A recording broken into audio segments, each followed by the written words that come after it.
Assalamualaikum warahmatullahi wabarakatuh. Halo semuanya, perkenalkan nama saya Nengsani Rahmadini Fauziah dengan NIM 12321001118 dari jurusan Pendidikan Islam Anak Usia Dini, Fakultas Tarbiyah dan Keguruan UIN Sunan Gunung Jati Bandung.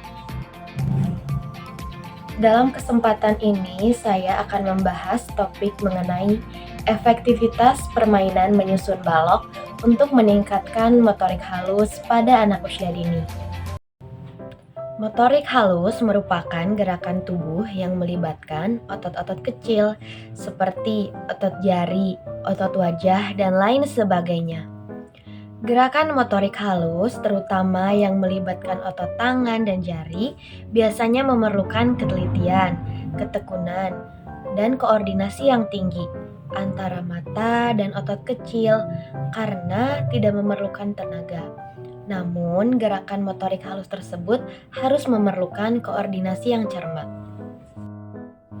Nah, teman-teman, pertumbuhan adalah pertambahan ukuran dan jumlah sel serta jaringan antar sel, yaitu pertambahan ukuran fisik dan struktur sebagian atau seluruh tubuh, sehingga dapat diukur dalam satuan panjang dan berat.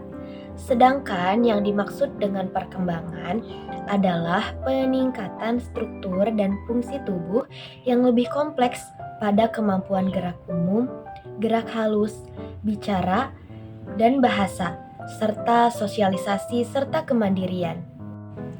Menurut Harlock, seorang psikologi terkenal asal Amerika Serikat mengemukakan bahwa terdapat 5 prinsip perkembangan motorik halus.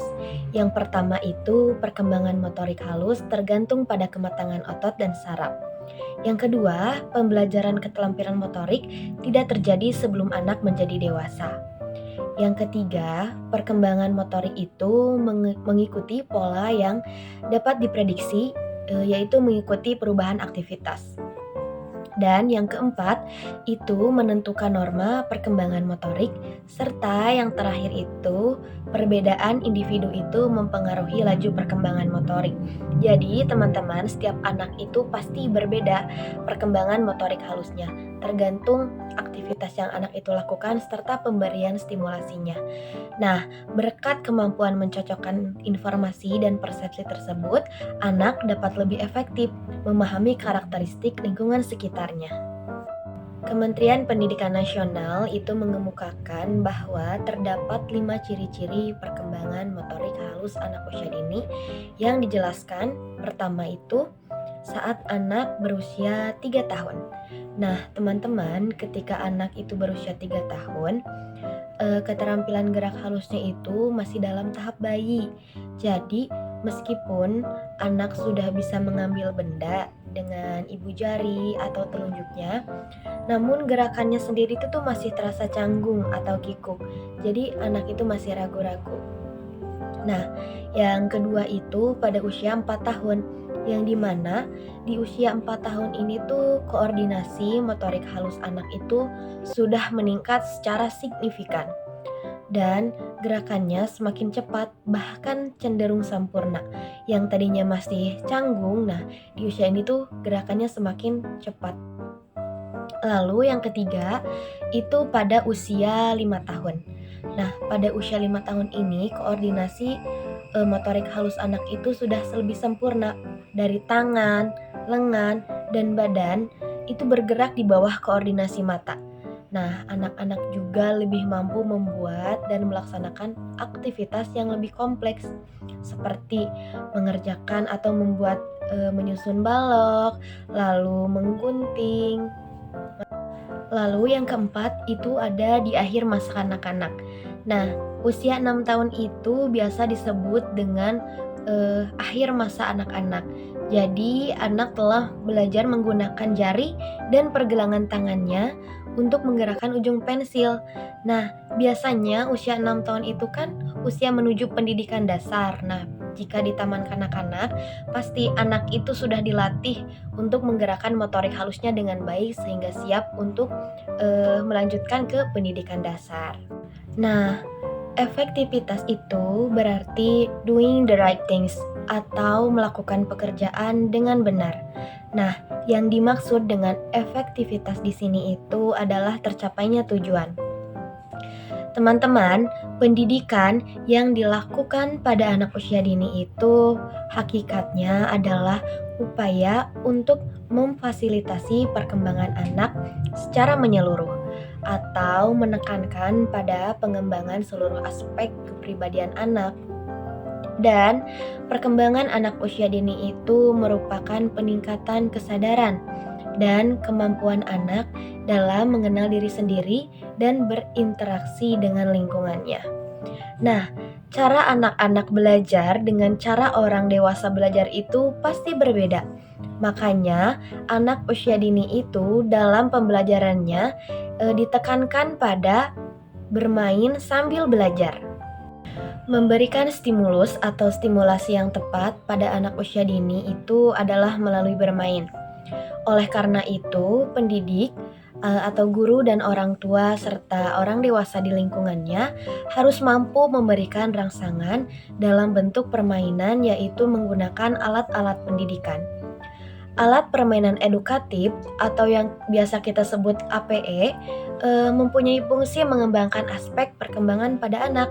Nah, salah satu permainan edukatif yang digunakan adalah permainan balok contohnya. Balok merupakan permainan yang terbuat dari bahan kayu yang dicat warna-warni, dapat meningkatkan motivasi, seni, dan imajinasi anak sehingga dapat memberikan gambaran untuk meningkatkan kemampuan motorik halus anak usia dini. Menurut Piaget, ada beberapa fungsi penting bermain, yaitu memberikan kesempatan kepada anak untuk mengasimilasi realitas pada dirinya terhadap kenyataan. Dalam upaya meningkatkan keterampilan motorik halus, media balok dapat mengembangkan aspek perkembangan fisik dan motorik, khususnya pada pengembangan keterampilan motorik halus anak.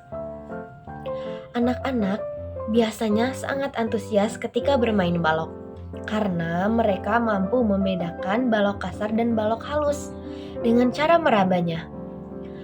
Lalu dapat mengurutkan balok berdasarkan warna, seperti kuning dengan kuning, hijau dengan hijau, biru dengan biru. Hal ini menunjukkan bahwa balok dapat digunakan untuk mengembangkan motorik halus anak. Nah, anak-anak menggunakan tangan kanan dan kirinya saat bermain balok. Mereka memindahkannya dari kanan ke kiri, lalu mengambil dan menyusun balok-balok tersebut dan memindahkannya, serta bisa membuat pola baru jika dirasa balok-balok tersebut tidak sesuai dengan yang diinginkannya. Hal ini dapat menggerakkan lengan untuk melatih kelenturannya, kekuatan, dan koordinasi otot. Bermain balok secara berkelompok itu merupakan kegiatan bermain bersama teman sebaya, orang tua, orang dewasa di lingkungan sekitar anak untuk bekerja sama dan berinteraksi dalam membangun bangunan dengan balok kayu. Nah, kemudian anak itu mengembangkan gagasan yang dimilikinya untuk diungkapkan dalam kegiatan berbicara.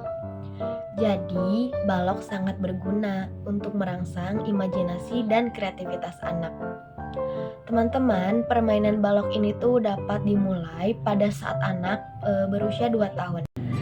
Kesimpulannya, bermain balok mempunyai tempat di hati anak-anak dan menjadi pilihan favorit sepanjang tahun.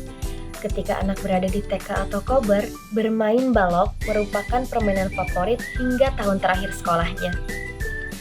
Hasil permainan balok dengan berbagai bentuk seperti kotak, bulat, segitiga, itu dimaksudkan untuk memacu anak dalam menciptakan benda-benda dari bentuk balok tersebut sesuai dengan imajinasi dan kreativitasnya.